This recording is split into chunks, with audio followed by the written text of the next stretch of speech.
This You, Me, and BTC interview is sponsored by America's Card Room, an online gaming platform that supports over 60 different cryptocurrencies, and through You, Me, and BTC is offering a 100% bonus for new users who create an account and use the code BTC100, that's BTC100, to get a 100% bonus on your initial deposit with America's Card Room.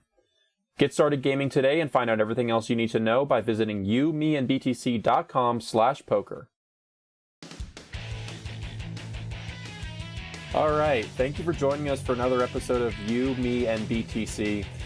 Today we have a very special guest, the author of Heretic's Guide to Global Finance, and recently the third place prize winner of the 6 Ethics and Trust in Global Finance competition for his essay, Hard Coding Ethics into FinTech, Financial Technology.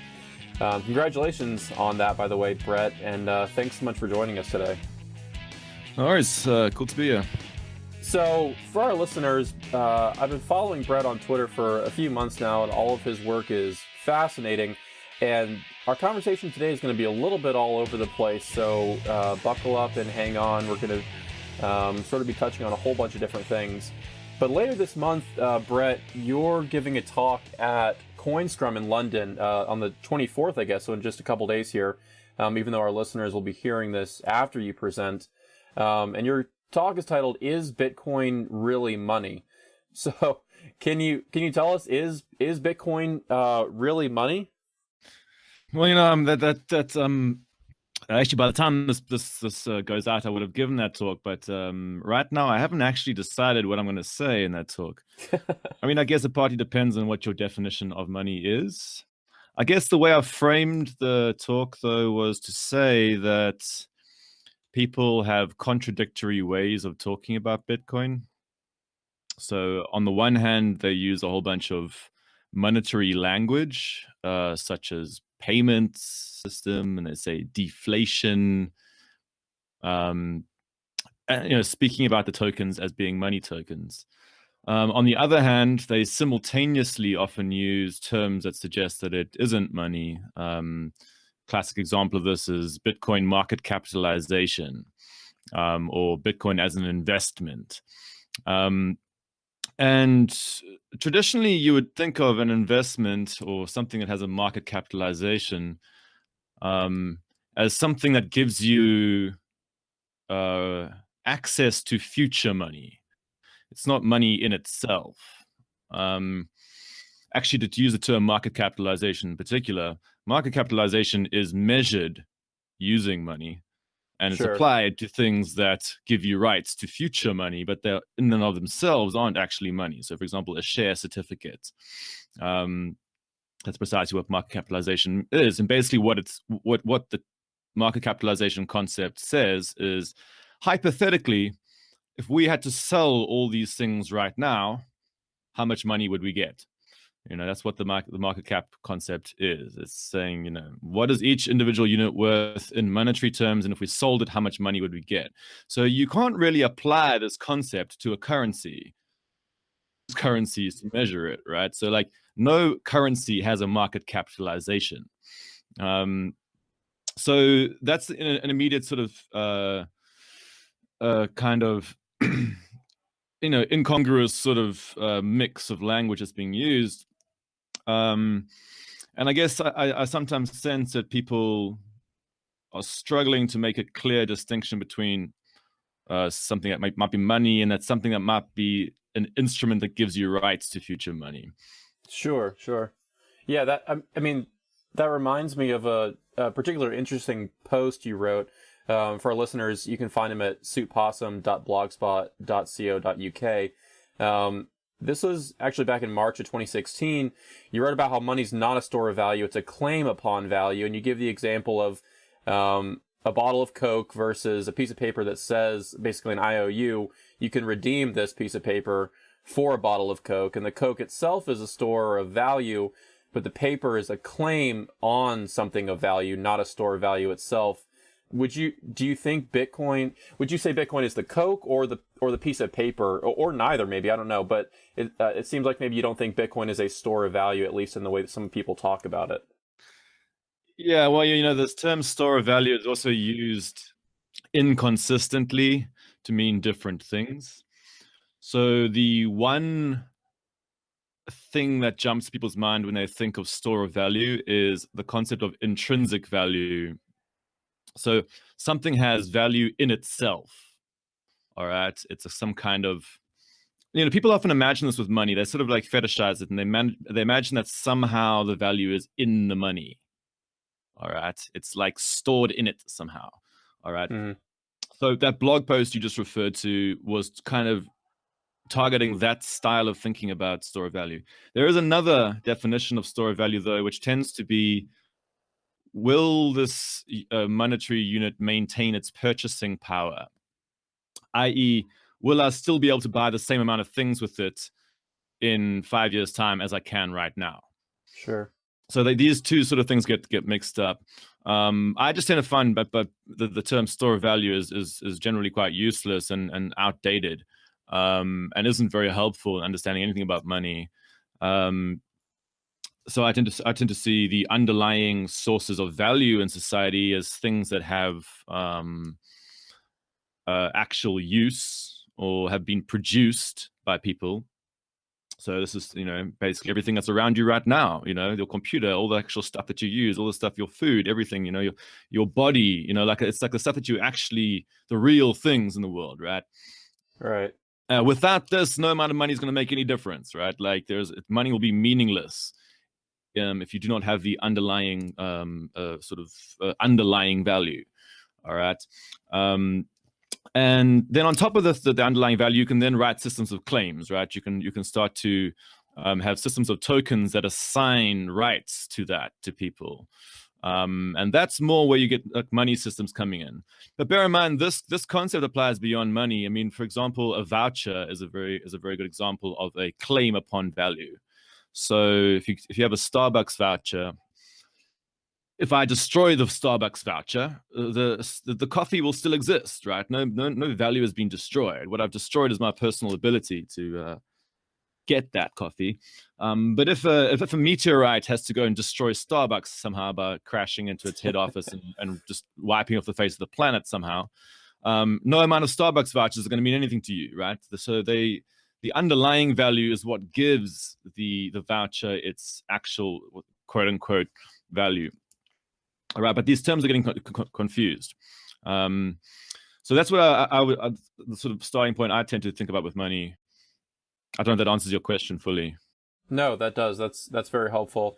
And on sort of a related note to misunderstanding and confusing terms and that sort of thing, in a somewhat recent interview that you gave with Internet of Agreements, you mentioned, and a lot of the things you're discussing right now and a lot of the things that you write about, some indirectly, some rather directly, point to how a lot of hardline Bitcoiners and especially like the cypherpunk, very technologically skilled individuals in this space, sort of have a very shallow understanding, in some cases, if any at all, of global finance and monetary systems.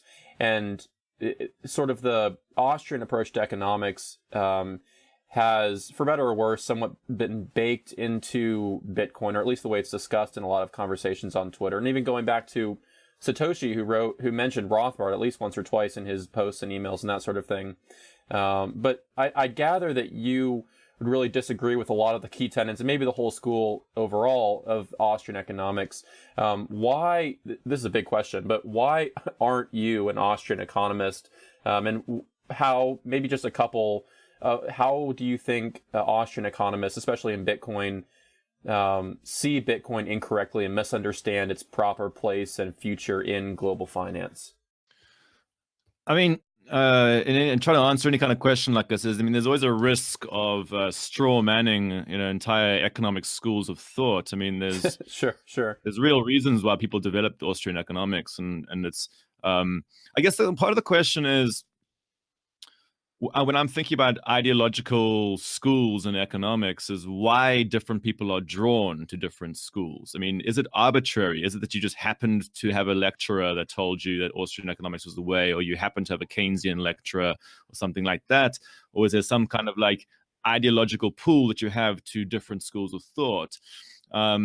most schools of economic thought have something valuable to add, or have a perspective which isn't invalid, but tends to, sort of prioritize certain things over others. When it comes to Austrian economics, I mean, I don't claim to be a scholarly expert in it, or for that matter, any school of economics. But one thing I notice is in the everyday usage of Austrian economics, which is, potentially cruder than, a sort of sophisticated person who's been using it for 40 years or something. The everyday usage of it tends to be very kind of like fixated upon the idea of money as some kind of commodity, that money should be a commodity, that it historically has been a commodity, and there's some kind of perversion that is occurring when it isn't that. There's some kind of giant fraud occurring when you have essentially money systems based on claims, or based on sort of legal systems. And there's a number of problems with this. I mean, historically, I come from an anthropology background. And anthropology concerns itself with looking at cross-culturally at different groups, at how they provision for themselves and how they sort of arrange economic arrangements and so on. And historically, there's very little basis for Austrian economics views on the history of money. Essentially, when you look at Austrian economics views on the history of money, it looks something like a thought experiment, or some kind of idealized kind of like, it doesn't make any sense, right? Like, no actual society in history really designed money in the way that Austrian economists claim. That doesn't mean that it is invalid. I mean, maybe it would be good to have commodity money, right? But like, if you're coming from an anthropology background, a large part of what you look at is often, say, credit-based systems of money, or informal systems like reciprocity that can later get formalized by legal systems and by monarchs into money systems. And I think if you're looking at the modern banking system, the modern banking system is a particularly huge scale, often perverse version of credit money systems, right? Sure. But the idea that it's somehow wasn't that way before, and it has been corrupted and like gone down the wrong path, is like a little bit dubious. I don't think there's any really good examples of truly pure commodity money systems, to be honest, that's ever really existed. That might be a controversial thing to say. No, that makes a lot of sense, and I appreciate that analysis. I think there were some tweets floating around the other day that a couple people I follow who are sort of hardline Bitcoin maximalists and hardline Austrian economists said something to the effect of, the Austrian school is the original white paper, or Bitcoin is the vindication of Austrian economics, or something. And in many circles in the conversation around Bitcoin, it's sort of baked into the dialogue. So I appreciate your thoughts. Like, I think with anybody who's very vested in any particular economic school of thought, I mean, the best thing to do is to make sure that you're not captured by that school of thought, right? I mean, this doesn't only apply to Austrian, economists. This applies to anybody who's fixated upon, if it's Marxist economics or Keynesian economics or neoclassical economics. I mean, there's a whole sort of a student movement here in the UK, which is called Rethinking Economics, which explicitly advocates that people should have a pluralist view on economics, saying, looking at all different economic schools and seeing from what perspective they've developed their views from and why. And I think that broad base would be much more useful than sort of... I remember you tweeting about that book, actually. Maybe it's forthcoming, or if it's already out. Can you tell me and our listeners where they can pick up a copy of that? I mean, I don't know the exact URL, but it's the group is called Rethinking Economics. Okay. There's various different incarnations of that around different countries. I think you find it in the States as well, some version of it. But actually, that book is a collection of, if you look at their latest publications, it's a collection of essays of what they will call heterodox schools of economic thought, right?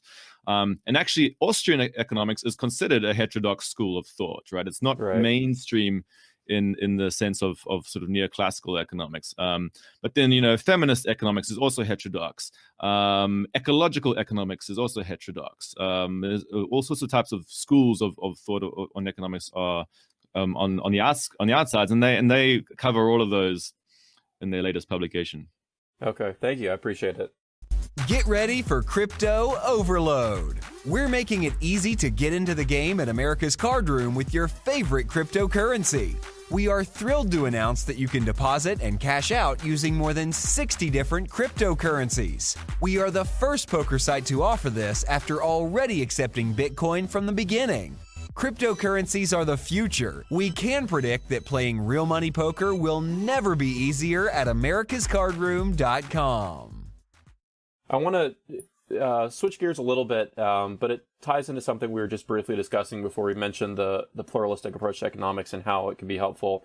And this is specifically with regard to the potential for alternative currencies, specifically cryptographic currencies, and even more specifically, possibly Bitcoin, depending on how the future happens or comes to us.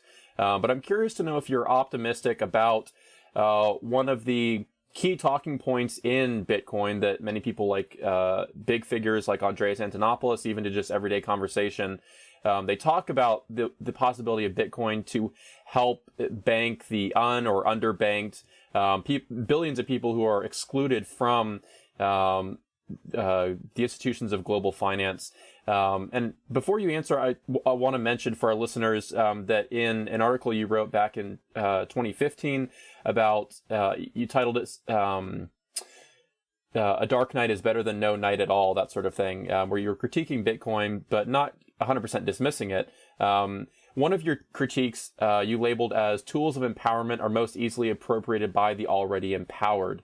And we already see that sort of the ownership of Bitcoin, the control over it, is very disproportionate to the early adopters, white, rich, educated men across the world, compared to the ones who it's theoretically supposed to help. So are you at all optimistic that these ideas, these grand visions for banking the unbanked can actually materialize in the future? And if so, why? And if not, why not?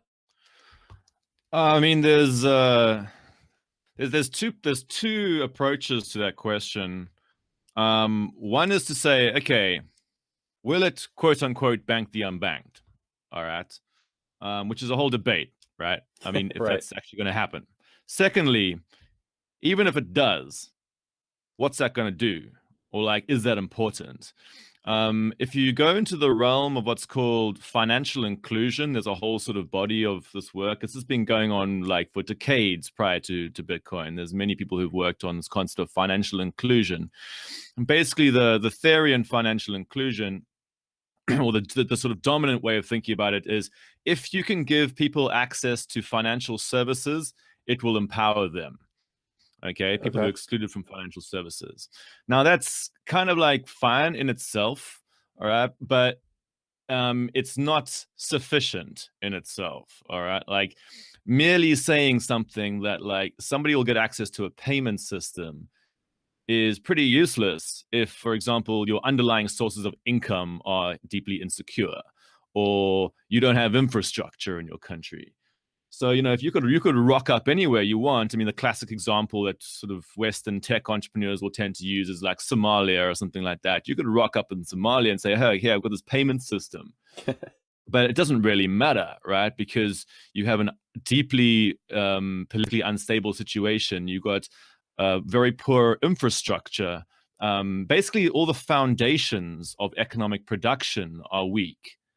Okay, the sort of secure foundations for economic production are weak, in which case it doesn't really matter if you create an efficient exchange network, because your main problem as a person in this country isn't really whether you can have an efficient exchange system or not. Your main problem is that you can't get your goods to market, or you have this instability and all this kind of stuff like that, right? So financial inclusion has to be seen as one element of a broader if you look at economic development, but one element of the picture, right? So you can never say something, if we hypothetically manage to get Bitcoin to be a widely useful payment system, it's somehow going to make people take them out of poverty. Point one. Secondly, Bitcoin in itself is just a payment system. Okay, so but financial inclusion includes many things beyond payments. I mean, one of the main issues in financial inclusion is access to credit. There's nothing about Bitcoin that does anything for access to credit, right? It's saying like, okay, fine, you have to somehow earn the tokens and then you can move them around. Cool, and that sort of acts as a kind of quasi bank that you can have access to via your mobile phone, for example. But it's not like a credit system. So if you really want to build a proper financial inclusion, you have to then also now have financial institutions or some kind of system on top of that that starts to give access to credit to people. So basically, I guess what I'm saying is that, I mean, it's not impossible that you could use Bitcoin in these situations, but Sure. it's naive to think that it's going to somehow save people. I mean, a couple of extra things to add on. I mean, more recently, I mean, I don't know what if this is going to change, but transaction fees in Bitcoin have got pretty dubious. I mean, you probably know more about the technicalities of that right now, but the whole sort of promise of it being this kind of thing to facilitate small-scale micropayments is looking shaky, to be honest. Sure. Also, it's a very unstable. I mean, this is not necessarily great for commerce. So yeah, there's these kind of issues going on. And then in terms of your final part of the question about the inequality of access, I mean, the inequality of access has these sort of two parts to it, which is like, on the one hand, you need technology and also technological expertise to some extent to be able to access it, okay, which is not always guaranteed everywhere. But beyond that, even if you know how to access the technology and you're pretty savvy and you're not going to get defrauded by somebody who somehow gets access to your wallet on your phone, there's still the fact that the majority of Bitcoin tokens are held by a pretty small number of people that are not in developing countries. All right. So if hypothetically you had to actually get widespread adoption in these places, you would basically just replicate the existing inequality that you have in the world, which is basically a lot of Americans have a ton of tokens, and let's say Kenya, for example, operating on tiny fractions of the tokens, right? Because I've had this like massive price increase. So a person who's got like 10 Bitcoin tokens right now, in some hypothetical future where this has become some massive payment system, would essentially be a god arriving in Nairobi, all right? Because everybody there would have been receiving their salaries in tiny fragments of Bitcoin, which means if you have 10 of them, you're essentially a billionaire. All right. Right. And this is not exactly a fair distribution of income. But I mean, of course, these are hypothetical. So sure, there's a lot of stuff to iron through before you could really make this claim deeply. Sure. No, that makes a lot of sense. There's actually someone we just had on the show and was chatting with, Chiefy Nudum, who's from Ghana. He had a long career as an investment banker. He worked in New York City, studied in maybe the UK. I don't remember exactly where he was educated. But he sort of wrote a viral LinkedIn post. I'm not sure if you're familiar, and he's working with his home government of Ghana, but also he lobbied or advocated for 13 other African governments to put 1 to 10% of their foreign currency reserves in Bitcoin to sort of try and balance these scales. And you've written before about how like the Western sort of mythical idea of helping Africa or that sort of thing with an imagined African person in some sort of village in desperate need of their technological help is patronizing and delusional, of course. But I'm curious, given Chiefy's effort to sort of get these governments on board and go deep into Bitcoin, do you think that's a worthwhile effort or maybe premature given the uncertain future of Bitcoin? Or what's your take on his work? I mean, look, if you are a person, I mean, my family's from Zimbabwe, right? I mean, I've experienced, the problems of a badly managed currency and so on. I mean, I'm not romantic about somehow the situations in these countries. And of course, if you are a person who is in Zimbabwe, for example, or you are a person in, let's say, Kenya, and you have an intrinsic or an intuitive understanding of the political system and the problems there, it is entirely possible that you will think to yourself, this might be an interesting thing to propose, or that this is something that might be worthwhile. We believe that we could do something with it, and that's fine. That's debate. You can hash that out, right? Where it starts to get problematic is when you got somebody sitting in like New York City or like San Francisco making giant proclamations about how the third world's going to be saved by some technology that they happen to be the sort of at the forefront of creating, right? I mean, I have a friend in Kenya, for example, Michael Kamani, who is actually very pro crypto, right? And he does, but he's very authentically embedded in the communities there, and he can see how you would actually try to use it, right? And he doesn't come up with this kind of like patronizing attitude. So I think that's just one of the sort of the meta points to make about that. I mean, in terms of like, having said in my previous answer that you have this big problem about the inequality of distribution of these tokens, I mean, it is worth looking at stuff like gold. I mean, I was trying to find figures on gold the other day on like who actually holds it. I mean, apparently, like there aren't obviously any robust figures of exactly who owns what gold. But I saw the figure that 2.5% of Americans maximum have some kind of gold, okay? And 60% of it, I think, is held in the form of jewelry around the world. Okay.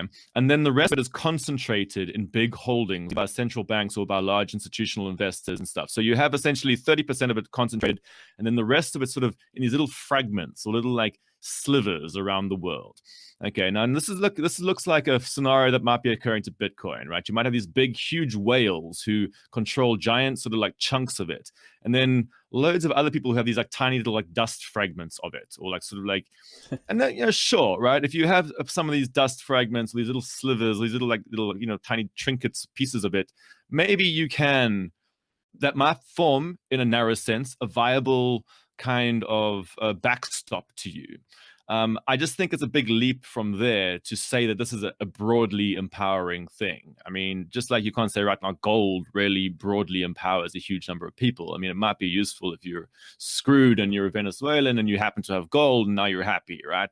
Like, so just maybe it's possible that if states start to try and backstop some of their stuff in crypto. I mean, the other problem you're going to face though, if you suddenly start having huge institutional investment in crypto, I mean, if you think this is a problem, is the price will exponentially increase. Right. And as the price exponentially increases, the ecological impact of your mining rigs is going to exponentially increase as well, which is then going to form a new huge political problem, which, if anything, will cause a crackdown on Bitcoin in an attempt to sort of stop the insane energy usage that's going to occur, right? That's politically unfeasible. You can't. I mean, it's impossible if that energy usage starts to go up like too much. It'll have to be shut down by political figures in some kind of way, right? They'll engage in action to do that. Sure. So I mean, I don't know if that people would agree on that, but these are pretty big. Yeah. No. Yeah. That's why I'm curious, because it's all sort of rapidly evolving, but still very nascent, and a lot of big and nonetheless important questions. But one last thing I sort of want to touch on before we wrap up is you've tweeted a couple times, and I'm curious to know sort of your perspective on it, and then also why you subscribe to this. But given a couple of your tweets, you sort of seem to take a critical standpoint towards this idea of hodling Bitcoins, where you just sort of dump money into it and then you sit on it because or at least you're crossing your fingers hoping that in the future either fiat will die and you'll be a king, like you said, with 10 or 20 or 50 Bitcoins, or you'll just be super rich. You can cash out in fiat and live your life. Why, and also I should mention there's sort of this link going around, hodlermanifesto.com, that was sort of launched off of GitHub, and people are sharing it and that sort of thing, explaining how to hodl. Why? But you have spent Bitcoin, and you posted pictures of your receipts, and you challenged people and said, "Show me your receipts if you really care about this project." Because obviously, one point of money is to actually spend it and redeem it for things of value that you want to purchase. Why don't you hodl, and why do you feel the need to call out these people who support this idea that's, again, maybe somewhat entrenched in Bitcoin, at least now? When Bitcoin first came out, I was actually very interested in it actually being a currency, which is why. I mean, nobody who quote unquote hodls Bitcoin thinks of it as a currency or treats it like a currency.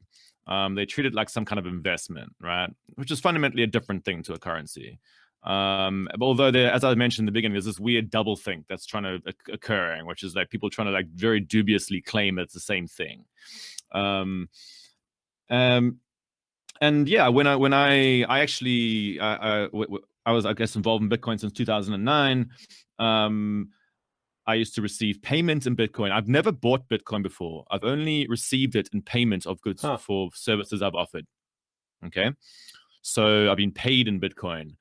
I think I sold 30 books with Bitcoin. I've received it for various other things. People donated it to me for various, articles I've written and stuff.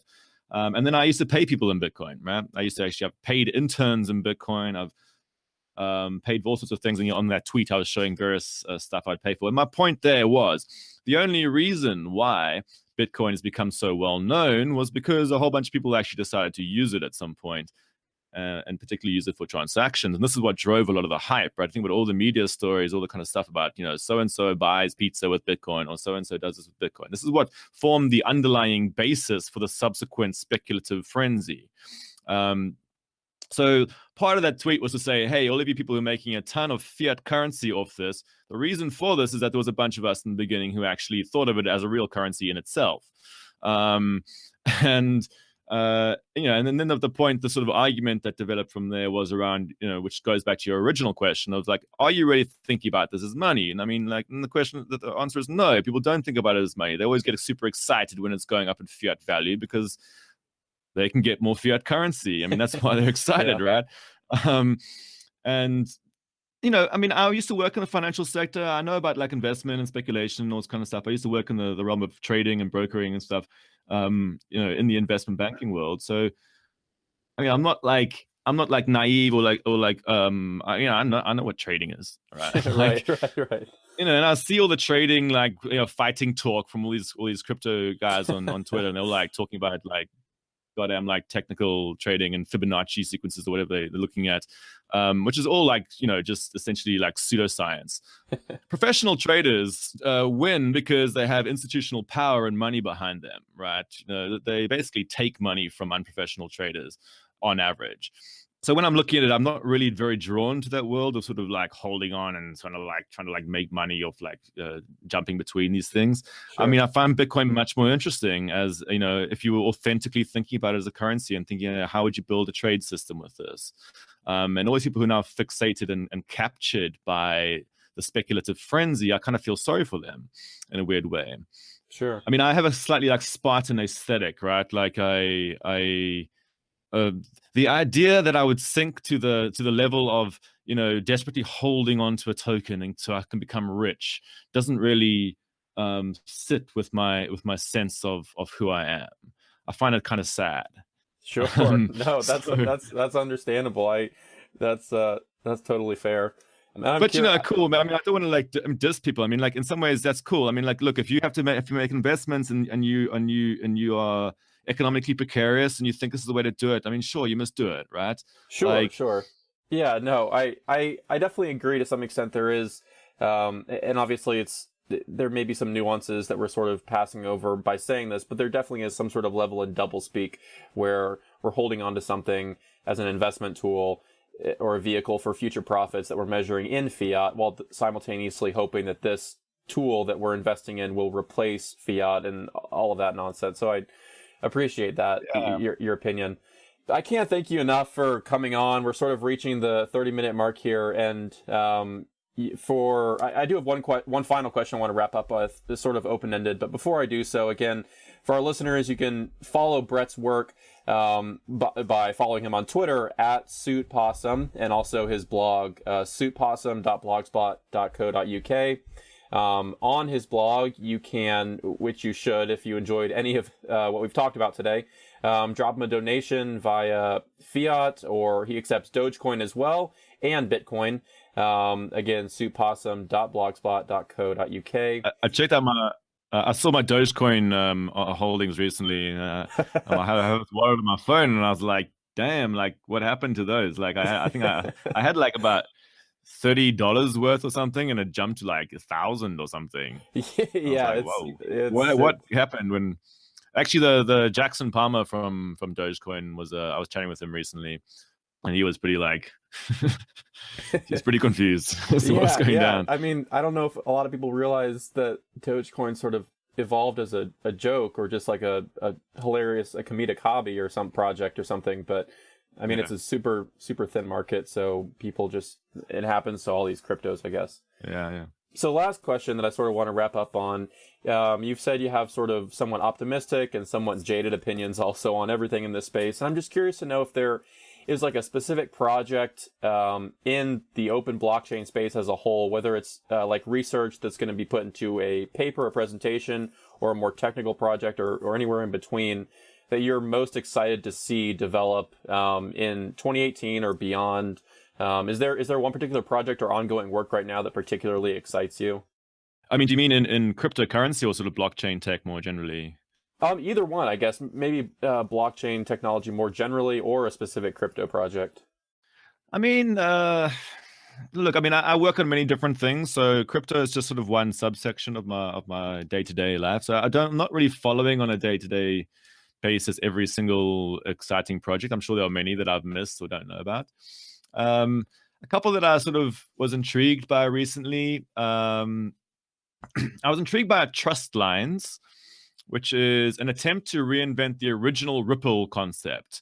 Ripple actually started from this guy, Ryan Fugger, who came from community currency background, mutual credit systems, which is actually an ancient, a very these types of systems are going for hundreds of years, like mutual credit systems, essentially a credit money system.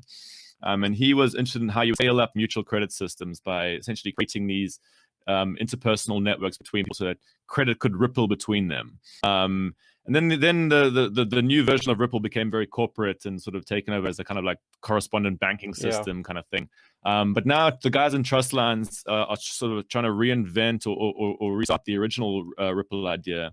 And I'm intrigued to see if that works, because I think it's an authentically kind of intriguing idea. Basically, you could, if I know you and you know somebody else, we can form lines of credit between each other. And they'll be using the Ethereum system, as far as I know, to create that system. I mean, I'm working on a couple of crypto-related things. I'm involved in a project called Decode in Barcelona and Amsterdam, which is looking at forming a crypto infrastructure for protection of citizen data, or to essentially allow people to control their own data. I could go into that, but that's a pretty interesting project.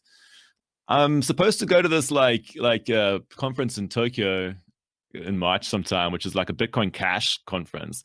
So I'm intrigued to see that. I mean, I don't really follow the battles between Bitcoin and Bitcoin Cash, all the kind of like. But that's what I was going to ask. I'm intrigued to go and see what's going down there and see what if there's what the trade-offs between the two are and what people are saying. Yeah, Dogecoin excites me still. I still think Dogecoin is the one to go for. Yeah. Well, I mean, we'll see. I appreciate this has been a blast for me. Like, it's sort of, like I said, been a little bit all over the place. All of your work is fascinating to me. For our listeners, definitely stay up to date with his blog, suitpossum.blogspot.co.uk. Well, the blog's out of date, unfortunately. But oh, okay. Yeah, just maybe like my Twitter one's probably the best one to get my latest stuff. So that's Suitpossum, SUITPOSSUM. Okay. And we look forward to hearing whatever you decide on whether Bitcoin is money or not, and your presentation at CoinScrum. Again, thanks for joining us. And as always, to our listeners, live chats every Thursday, 9 p.m. Eastern Standard, and episodes just like this every Monday or Tuesday at the beginning of the week. Thanks to Brett Scott, and until next time. Thanks.